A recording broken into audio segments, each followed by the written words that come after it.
Vous parliez à l'instant d'un témoignage. Je voudrais vous faire des témoignages et de leur importance dans l'hémicycle.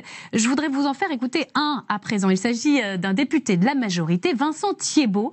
C'est pas le cas de la trisomie 21. Vous allez découvrir. Il était très ému dans l'hémicycle sur ce sujet qui lui est personnel. Clément Méric, Maïté Frémont, Clément Perrault l'ont rencontré.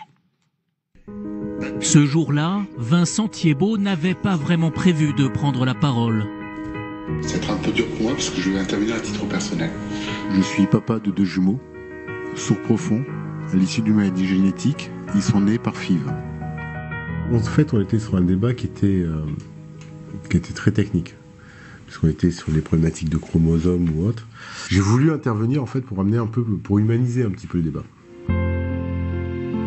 Revenir à l'humain, car la question posée est lourde de conséquences. Faut-il autoriser la détection des maladies génétiques avant de faire une fécondation in vitro? Les enfants sont absolument extraordinaires.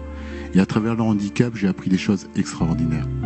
Ils m'ont ouvert les yeux sur des choses que je n'aurais pas pu imaginer. Parce que justement, ils sont différents. Excusez-moi.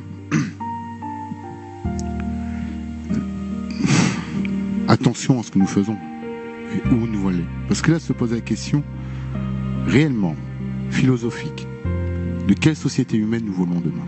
C'est ça le vrai sujet. Je pense qu'il faut se battre pour ce droit à la différence. Il faut se battre pour le droit à la différence. Et il y aurait moins de pire pour l'humanité que d'avoir une humanité qui est normalisée, standardisée, sur des normes bien décidées, bien formées. Je pense que ce serait la pire des erreurs pour nous, quoi. La pire des erreurs.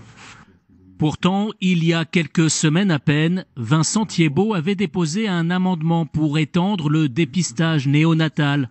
C'est un échange personnel avec Agnès Buzyn qui l'a fait changer d'avis.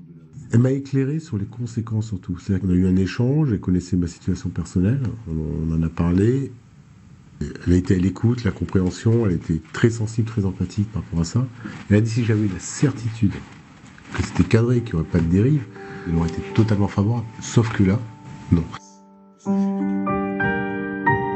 J'avoue que je me suis posé cette question longtemps.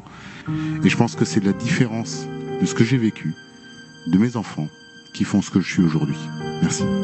Merci, monsieur Thiébaut. Oui, peut-être.